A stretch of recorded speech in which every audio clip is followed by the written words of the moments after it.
program of reality shows on TV. People are totally forgotten.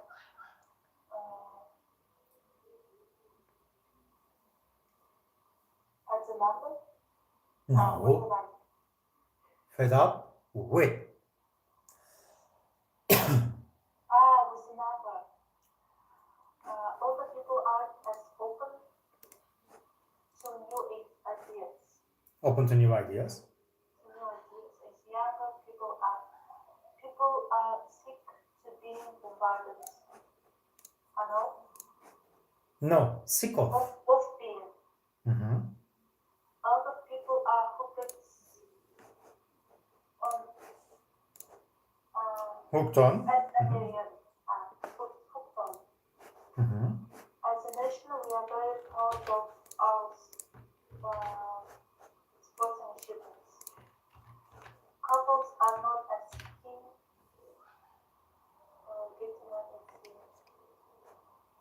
on the getting. Yes, keen on. Other people are obsessed with celebrities. Mm-hmm. People are usually very kind and helpful with foreign tourists. Helpful too. Helpful to foreign tourists. Mm-hmm. So next one. Read the website information and look at the photos of people who are addicted to certain types of behavior. So, what kind of behavior the person is addicted to? Okay. First one's addicted to mobile phone. Mm-hmm. Maybe social networks. The second one's addicted with eating, with sugar, with delicious foods. Maybe. Third one is addicted with Addicted beauty. to. Addicted to beauty, with Mm-hmm. beauty.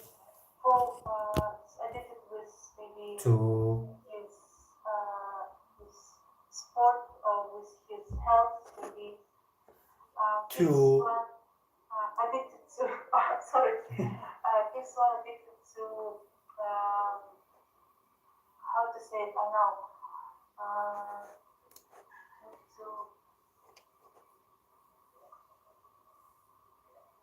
I know what is it? Just Sports. Physical. No, beauty. Third one. Beauty. no, I know third one. I already said it. Fourth, it is cycling. Sports. First, it's he's addicted to.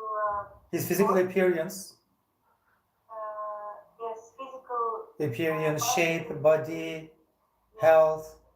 Fifth one is addicted to. How to say it? I know what is it. Dangerous sport is emotion. We don't know. Extreme. Yeah, extreme. Yes. This is one thing that I never be addicted. Mm-hmm. Sixth one is addicted to online games. Mm-hmm. Computer games, especially. Computer games. So, can you read hooked article, please? Okay. Hooked. The one most people heard the word addiction, they think of dependence on a substance such as drugs or alcohol. But if you just substitute the word behavior or substance, you open up the definition of addiction to all kinds of dependencies, some of which may surprise you. Whether it's food, the internet, or bungee jumping, the desire to experience the high becomes so strong that it's addicted to losing control and seeks activities that only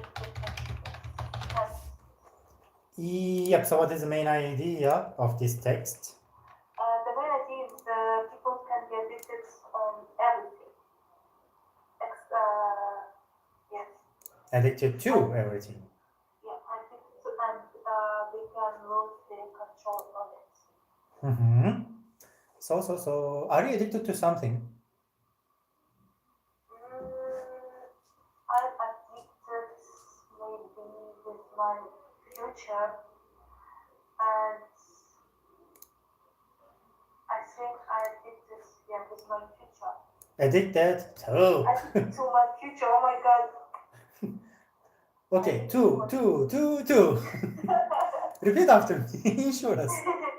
So, I'm addicted to the two. I'm addicted to myself. Something like that. Okay. No, just kidding. I'm not so narcissist like this. Uh, So, can you listen to this podcast and then please tell me about these 9 things what she says. okay. 3.37. 1.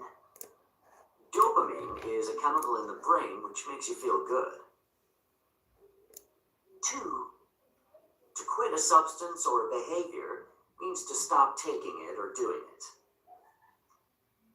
3. Withdrawal symptoms are the unpleasant effects of giving up something you're addicted to. 4.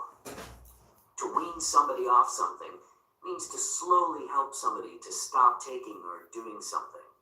For example, when a baby is a few months old, he or she is slowly weaned off a diet of just milk and starts eating normal food. 5. A life-threatening condition is a medical condition which could cause death.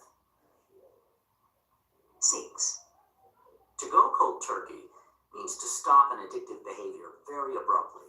For example, when a heavy smoker decides to just stop smoking and never has another cigarette. 7.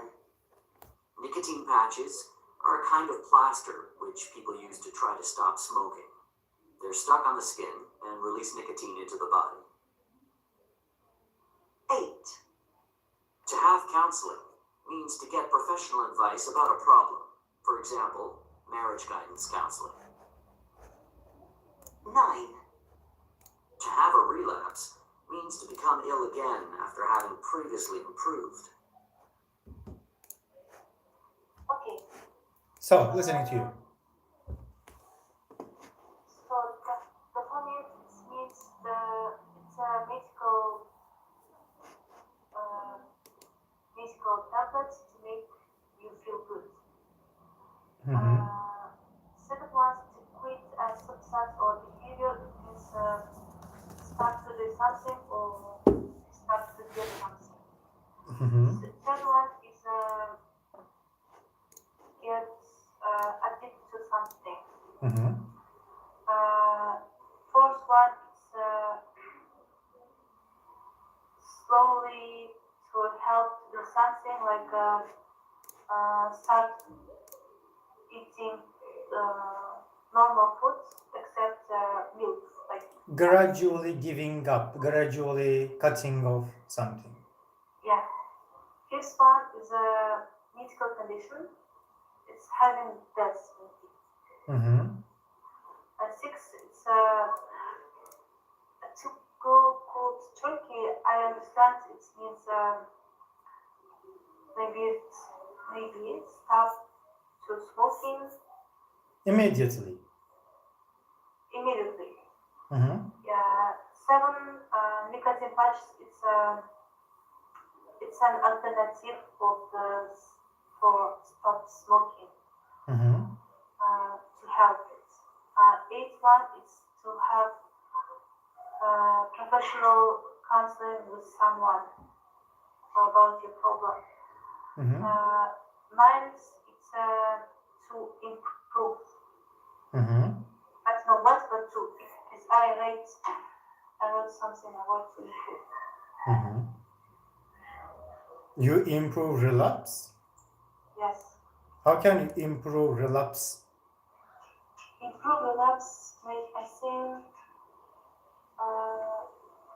improving your, for example, stopping your, improving your working with addiction. Can you give me one example? Like you try to stop smoking and you try to improve your time to when you're not smoking. To have a relapse, maybe you misunderstood, because to have a relapse is used to situation when you turn back to the previous statement. But Okay. it doesn't mean that I'm getting fat and then when I have a relapse, I'm becoming skinnier again. No, it's used for negative situations. Relapse remittent, generally in medicine we say. Generally, when I want to quit, for example, my drugs or cigarettes, at least 5, 6, or maybe 1 month later, if I come back to the previous state, it is to have a relapse, repetition. So you cannot improve it. It's just you can destroy it. Okay. Because of that, I'm asking how can you improve it? Okay, relapse. To become ill again, it means. Because of it, we have addiction control centers. But how is hard to be addicted to something? It is too easy. True. It is too easy to be addicted to something. Okay. It's up to your brain. So, can you choose true or false? If you don't know the answer, you can listen to the podcast. Okay. Do you think they are true or false? You get a food of dopamine when you take or do something you are addicted to. I think it's true. The more dopamine there is in your brain, the less effect it has and the more units of what you are addicted to. The more dopamine there is in your brain, the less effect it has and the more units of what you are addicted to. I think it's also true maybe. When people give up an addiction, their first reaction is pleasure at their achievement. Their first reaction is pleasure at their achievement. I think it's false, no? People's addictions not only make them feel good, they stop them from feeling bad. I think it's true also. True. The best way of quitting all addictions is to go cold turkey.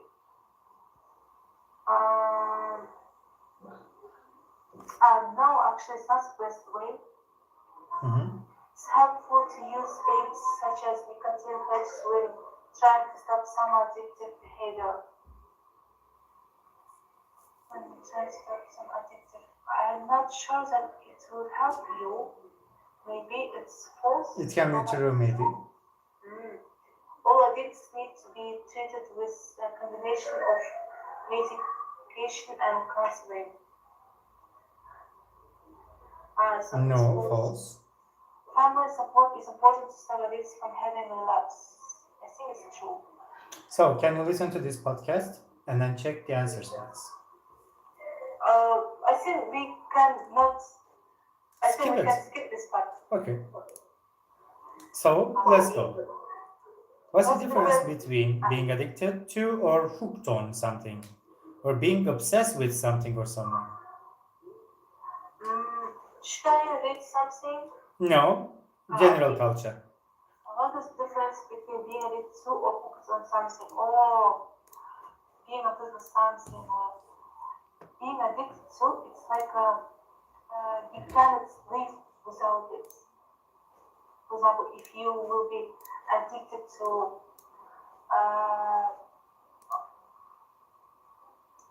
something, like addicted to maybe smoking or addicted to sweet donuts like that, you can't live or you can't do your usual things. And hooked on something and being obsessed with something, it's being obsessed. You can live your life, but sometimes you can be obsessed with something. But I'm not. But it does mean that it will have a bad side for your health. And also, it's about being obsessed with someone. There is no any danger on your physical health. Maybe. Clear. So let's make it clear. Let's make it better.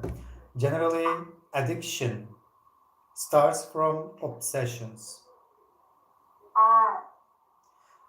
if you are, first of all, you start to love something, and then you overuse or you overutilize something, maybe consume something, and then it will become a misusage and abusing it. You are taking it, you are taking advantage of it. You use it for your happiness. Then you become step by step obsession. You become obsessed with this physical item, emotions, or person. Generally, if you like to talk about obsession, is mental and emotional fixation on something, and you can control your obsessions because it's totally about neurological system. But when the situation gets worse, you will be hooked on something, because hooked on is not only obsession, in my opinion, it's about dependency.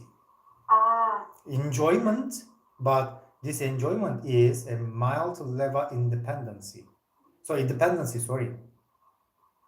And then if you cannot control these casualties and enjoyment, your playfulness turns into addiction.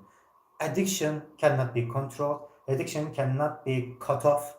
Addiction is a combination of physical, psychological, emotional, sociological dependence. Oy vay. And it requires a serious medical treatment. It means you cannot stop it. Oh my god. Gosh. Oy. Yeah.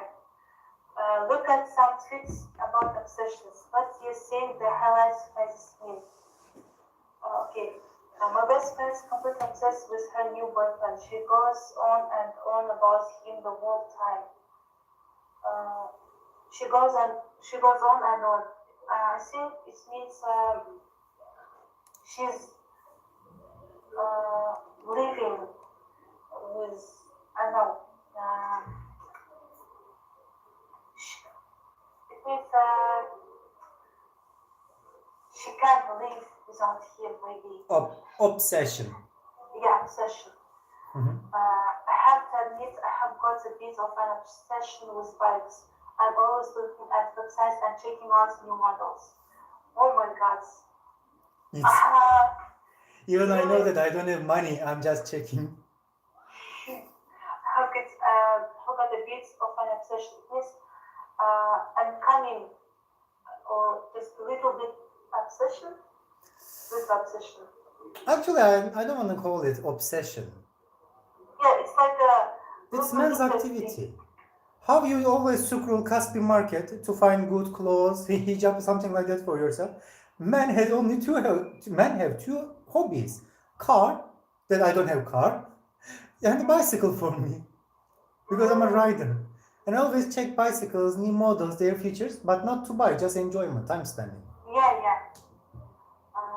My sister always has her phone either in her hand or on the table next to her, and she keeps checking it the whole time. Oh, it's very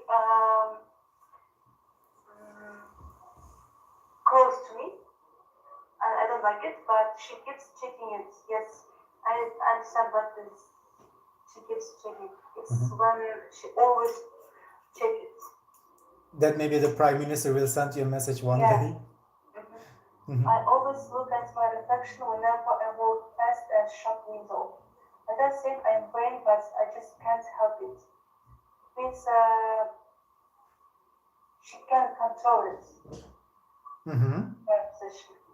A friend of my brother's is an absolutely fanatical Arsenal supporter. He goes to all their matches. Absolutely fanatical means he's really big fan. Hooligan. Yeah, fanatic. Like that. My sister-in-law has a thing about not eating any processed food. She doesn't let her kids eat anything that is not homemade. Wow, she's a best mom, maybe. And the thing about it feels like that she have a tick something. She can't something like that. I understand what this means. Perfecto. So next one. Next one. is... Oh, can you read this text and then summarize it, please? Okay. In an essay, it's important that the introduction engages the reader's attention. A good introductory paragraph describes the present situation and gives supporting evidence. It should introduce the topic but should not include the specific points that you're going to mention in the body of the text. It should refer to the statement or question you have been asked to discuss. This can often be done in the form of a question to the reader, which the subsequent paragraph should answer. The conclusion should briefly sum up the arguments you have made and can include your personal opinion. The opinion you express should follow logically from the arguments you have presented. It's important that it's not just a repetition of your arguments, it's a summary of what you believe your arguments have proven. Read the information box, then look at the 3 introductory paragraphs below and choose which one you think is the best for the essay. Okay. Why you think it's the best and why the other 2 are less suitable. Then do the same with the concluding paragraphs. Oh my god. First, smartphones dominate the field of personal communications and it sometimes seems that nearly everyone owns one. This technology is universal, but those smartphones really make our lives better. Smartphones clearly have important advantages and disadvantages. In this essay, I'm first going to analyze the advantages of this technology and then I will outline some important disadvantages before finally drawing my conclusions. Can you imagine life without your smartphone? Probably not, and this technology has become such a crucial tool for our work and social lives. So how did we manage Social lives. Social lives. So how did we manage before smartphones were invented? Okay. So I need to choose the best introduction, the best conclusion. Okay. For me, it's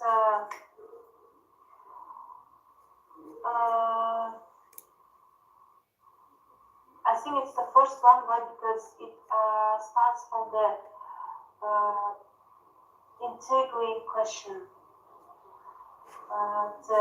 It starts from the really interesting, simple, and also simple and interesting question. It really makes our lives better or not. So maybe second one is a third introduction. So Okay. conclusions. To sum up, smartphones have both advantage and disadvantage, but all things considered, I believe that their influence is entirely beneficial.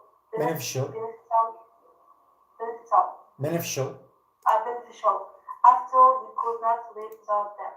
In conclusion, smartphones have improved our lives considerably, in my view, especially if you want to use the internet. They are very useful. For example, if you're in shop and you decide to buy something online instead. On the whole, smartphones are a wonderful tool, but they have both pros and cons, and they have to be used appropriately. It's very important that we control them and not the other way around. I think third one, because it's about controlling about our relationships with smartphones. So, when you come to this part, can you read these arguments, please? Okay, arguments in favor. Perhaps the greatest benefit of smartphones is that they give us an incredible amount of information. They're not just phones, we can also use them as maps, encyclopedias, novels, entertainment systems, and much more. We live in an age of information, and smartphones help us to make the most of it all. In addition, they allow us to live our lives spontaneously. Spontaneously. Whether you meet a taxi, have to book a restaurant table, or want to identify stars in the night sky, you can do it straight away. Finally, they keep us in touch with our friends and family, and the social role they play in a fast-moving society is hugely Society. important. Okay. Arguments against. However, there are strong arguments to suggest that the advantages of smartphones can also be disadvantages. One drawback is the cost. Monthly contracts are far from cheap, and smartphones tend to become obsolete quickly, so people feel they need to buy the newest model. What's more, they are constant distraction, and they encourage people to spend hours checking social networking sites when they could be doing something more useful. But perhaps the most significant downside is for professionals. On the one hand, smartphones offer great convenience, but they also mean that employees can be contacted by their boss all the time, even on holiday. Mm-hmm. Look at the three introductory understands.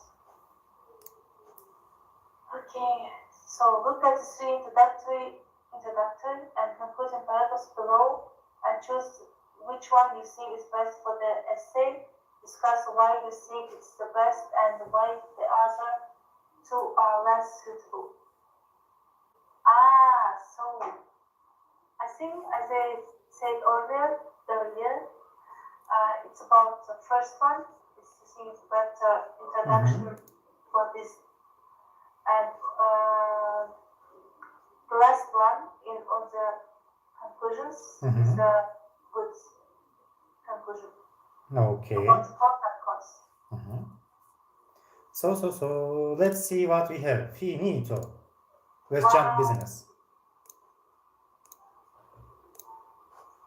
But we have second class, right? Yes. No, we have business English now. Business English. So ready? Yes. So, making choices is an integral part of the decision-making process. Leaders who make good choices without wasting time are seen as decisive, or insightful, and successful. What does it mean? Why do we make choices?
Hello. Okay. I refresh my page. Okay. So let's start this. Making choice is an integral part of the decision-making process. Leaders who make good choice without wasting time are seen as decisive, insightful, and successful. Well, it's. What does it mean? It means it's about making choice and make it with good time management. Okay. And it's it can be looks like It can look be. It looks like. It can be look. Not it can. Just it looks like. Yeah. Making a decision without wasting time is very successful. So, let's start. Let's really good start. Only one podcast. Please. Wow, that's great. Okay, let's Unit 9. Listening to. On 6 means okay. When people talk about advertising on the internet, it seems that Google's always the first name that gets mentioned. How do you explain its success in this field? There's absolutely no doubt that Google is one of the internet's most incredible success stories. I mean, here you have a company that only actually started business in 1998. And today, it's not only a household name, it's one of the pillars of the US high technology sector. But how the firm managed to become the leading vehicle for advertising on the internet isn't that simple, because that wasn't really what Page and Brin originally had in mind when they launched Backrub, their first search engine, when they were still students at Stanford University. So how did Google get so deeply involved in advertising? Well, of course, it all stems directly from the famous Google algorithm, because that's what's at the heart of Google's business model. A bit like the secret magic formula for Coca-Cola. And it was the algorithm that led to the whole concept of page ranking, which is the way that Google actually decides which websites appear at the top of the page when you're doing a search. But the idea of basing that ranking on the popularity and relevance of a site, well, that was definitely the first stroke of genius. But it wasn't enough to take Google all the way to the top, because just operating a search engine isn't, or perhaps I should say wasn't, all that lucrative. So it was only really once they integrated advertising that the company's revenues started to soar. The company had actually sold advertising since 2000, but in quite a traditional way, with sales reps and so on. But in 2002, that all changed with the new AdWords program. With AdWords, Google was able to offer a self-serve advertising model that you could access online. But equally important was the fact that it was PPC advertising. Now, PPC stands for pay per click, which means that what advertisers pay is related to the number of clicks that their ads or links actually generate. But at the same time as introducing PPC, Google also adopted an auction system. So advertisers actually have to compete for keywords. Let's say, for example, you are a chocolate company and you want to advertise on Google using the word chocolate. Google will ask you in which countries you want your ad to appear and which search languages you want to target, English, French, Korean, etc. Once you've entered the keyword chocolate, Google AdWords provides you with an average cost per click, or CPC for the keyword, based on what others who wanted to advertise chocolate have been willing to pay. The average cost per click is the average of the top 3 bids, because how much you're willing to pay per click also determines your ranking. Although you originally imagined spending $1 per click, you might learn that other companies have been willing to pay twice that. So you will now have to match or raise the average cost per click price if you want your ad to be ranked among the top 3 to appear. So what about search engine optimization, or SEO as it's often called? Why has that become something of a buzzword in e-marketing? Well, it's pretty simple to understand, because if you're a company and you have a website, then obviously you want to have your name in front of people's eyes when they do a search. It's a bit like when people use the telephone directory, except that that system was just alphabetical. So if your company name started with a capital A followed by another A, then you were automatically at the top of the list, and your business was more visible than your competitors. Now, SEO is really just that applied to the internet, except that you have to compete to get to the top of the list. There are a number of ways you can do that, and search companies divide those techniques into 2 groups, black hat and white hat. So white hat means that the methods are considered legitimate, and black hat means that some deceptive practices are being used to try to artificially inflate the ranking. But ultimately, you have to get people clicking on your site, and they'll really only continue to do that if the content is what they want. But of course, buying adverts on Google is one way of getting people onto a site. So it's like a loop, if you like, and you may have to keep advertising just to stay on top of the game.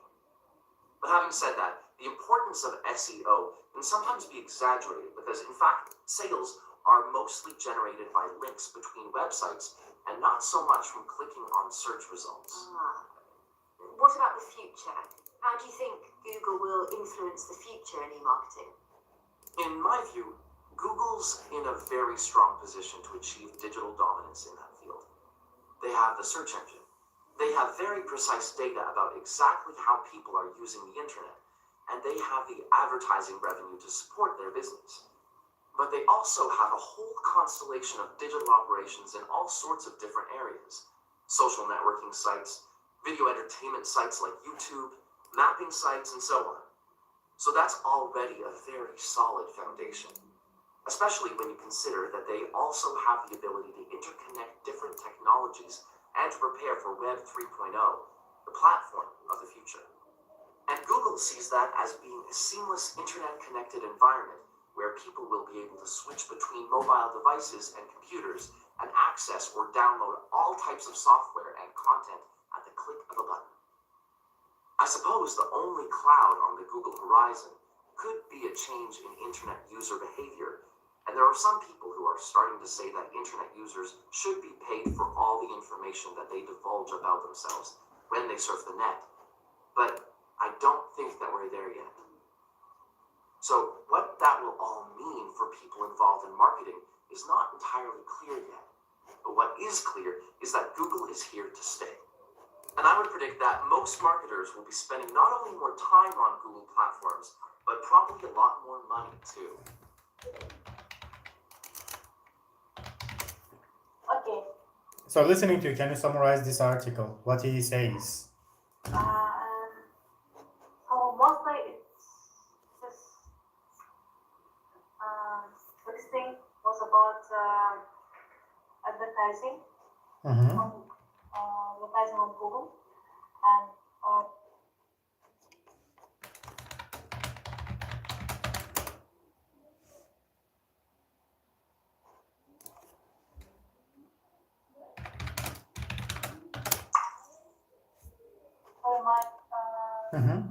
it's going to that.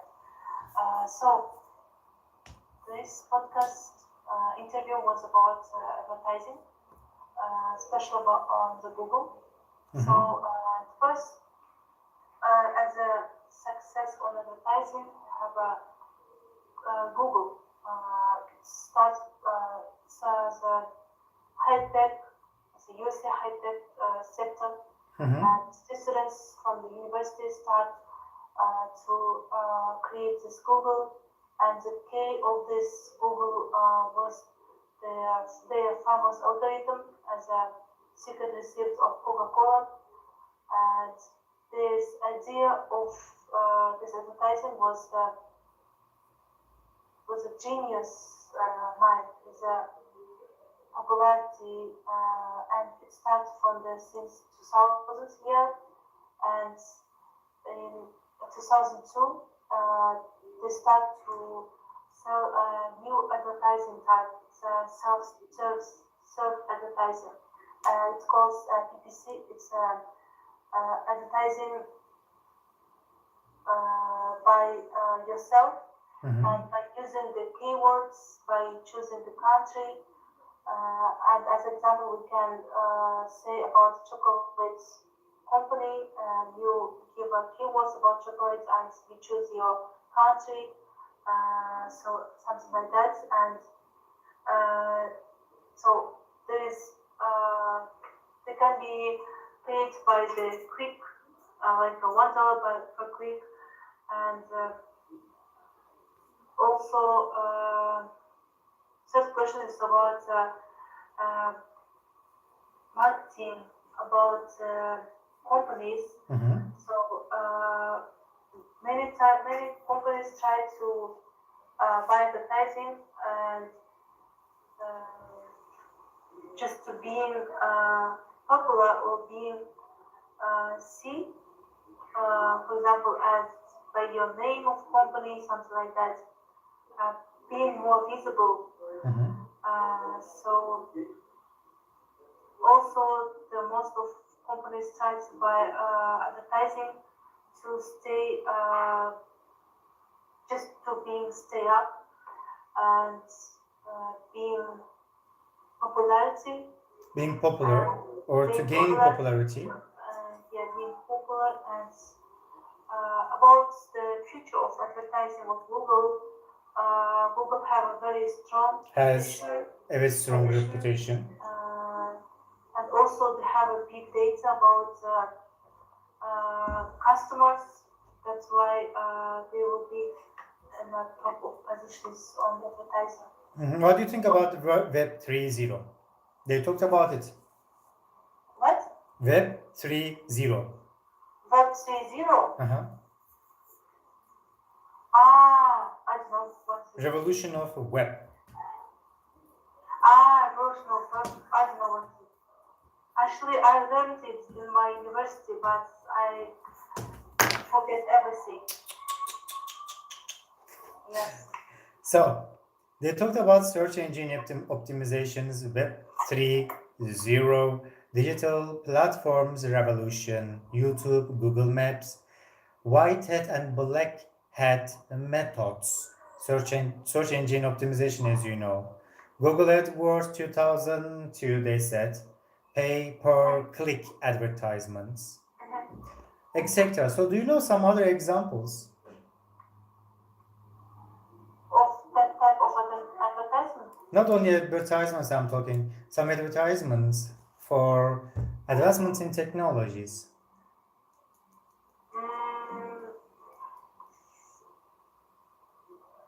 You mean advertising on other technologies? In advertisement in something about technology development, revolutionary things. It's maybe 3D, maybe I don't know, 4D billboards. Like This in is Japan. augmented reality billboards. Yeah. Mhm. And now people using AI advertisements on websites, but it looks very bad. Mhm. And also we have advertisements on social media, for example, also on iPhone. iPhone can hear your speaking, your words, and can target you the interesting Mhm. things for you, and it always works. Mhm. For example, now I will talk about food KFC. After 10 minutes, I will see the advertisements of KFC, and it really works. Mhm. And it's also about advertisements. Yeah, it really works. It's about people. I forget it already, but I know it.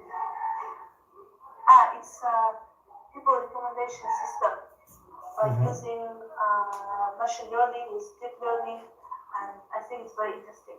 Okay, can you read this? Using keywords. Can you read this text and summarize it, please? Read Oh my aloud. God. Okay, second life of second life. Online virtual world second life first got hot a couple of years ago. Corporates moved in and started to build their own virtual space. However, maintaining these areas required a lot of resources. Of course, if customers had followed, there would have been no problem. But they didn't, and dozens of companies scrambled to start the bleeding second life budgets. Second life was over before it had begun. At the same time, John West at San Francisco-based fine artist and business development consultant stepped into the breach. I saw all this huge virtual space, Adidas, Star Wars, hotels, Dell, and they were all empty, says West 47. It was ridiculous.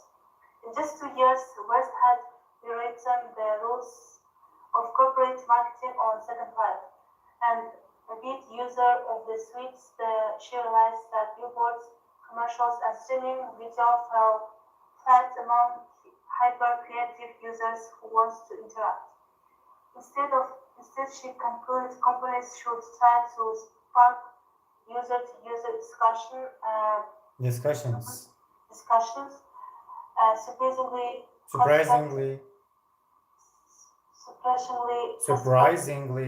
Surprisingly prospective option on Second Life. This Insights is written wrong. Insights. Insight has produced successful initiatives for clients such as Sun Microsystems, Microsystems. Sun Microsystems, Microsystems.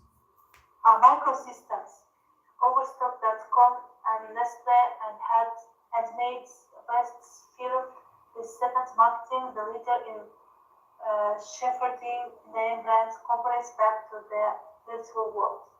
Mhm. I stumbled into the business potential of Second Life while pursuing her passion for fine art.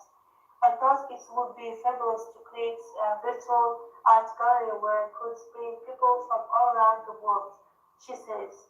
One day she was sitting on the Second Life art gallery couch doing just that, talking to people from various countries, and she had their rapt attention.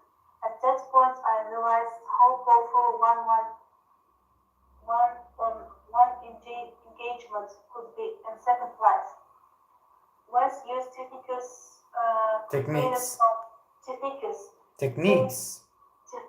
gleaned from 25 years of marketing experience, including digital and email campaigns to woo potential clients.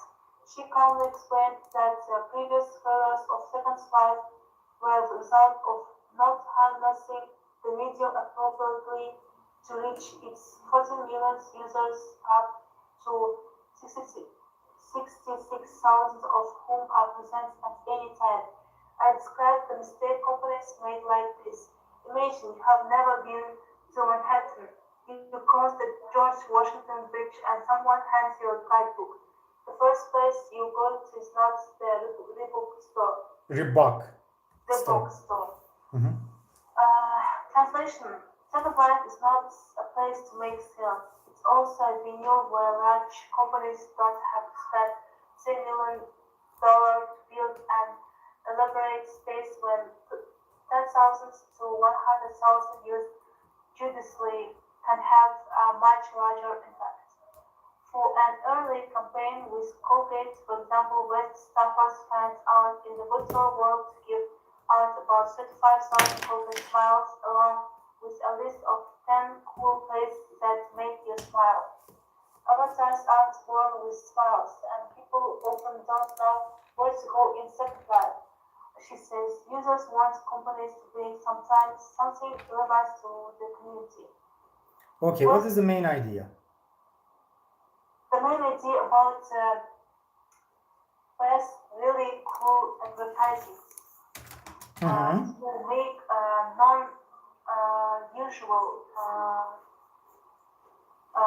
non-usual advertising that people can remember for their life, and people can really have a big impress on the people. Mhm. Yeah, it's about a really cool advertising. Yes. And before And finishing, about the company Second Life and their second try. Can you read these words one more time? Judiciously. One more time. I say I'm a little bit tired. Okay. Judiciously. Rewritten. Judiciously. A bit.